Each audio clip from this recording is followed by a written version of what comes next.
I mean, it's an old park. This park was built by CCC starting in 1934 and ending in 1936.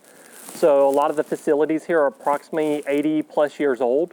And I mean, we've been repairing a water line here lately, and we're finding old cast iron pipes for it that, have been down there for 80 plus years. It's 3.5 miles with the trails all together, and we have nice crushed granite trails, so it's easy hiking.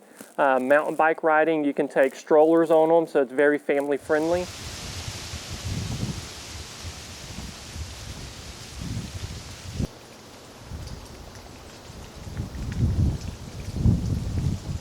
So we receive funding the same way any other park does, legislative.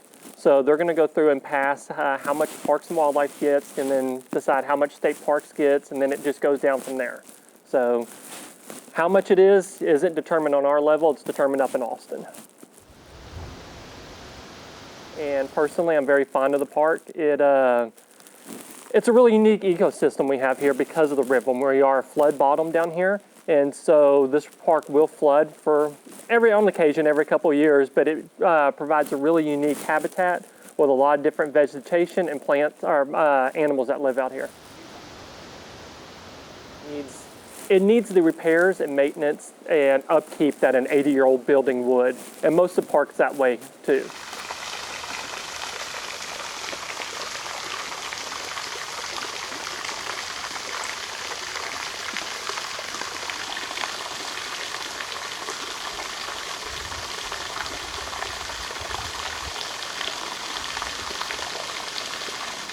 I go to Texas State Parks pretty frequently, at least a couple of times a semester. So my husband and I go out and we hike and we fish a lot. And at Texas State Parks you can fish without a fishing license, which is great because you can just jump in and you don't have to worry about getting in trouble and catch whatever you can that day.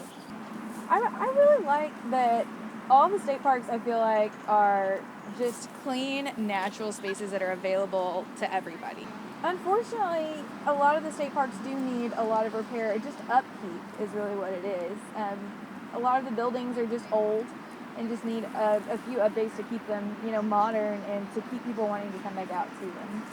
So, yeah, I know about Proposition 5. I voted in favor of Prop 5 because obviously I think that the state should be funding our state parks, and the money that was already promised to the state parks should go to the state parks.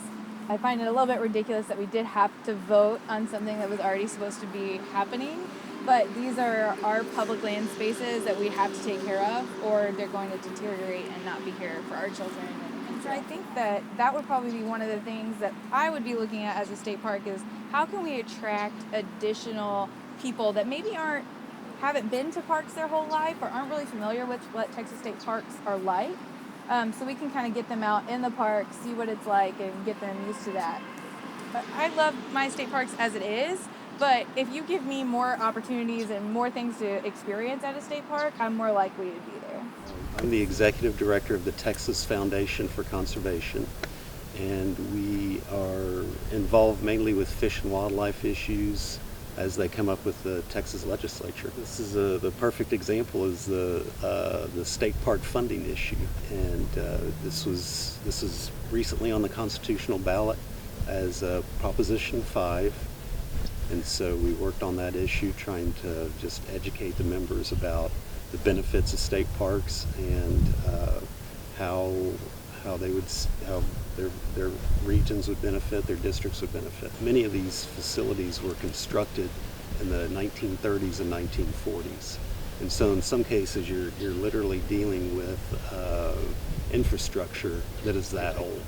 Across the board, just about every conservation group in Texas was supportive of this. I can't think of any that weren't.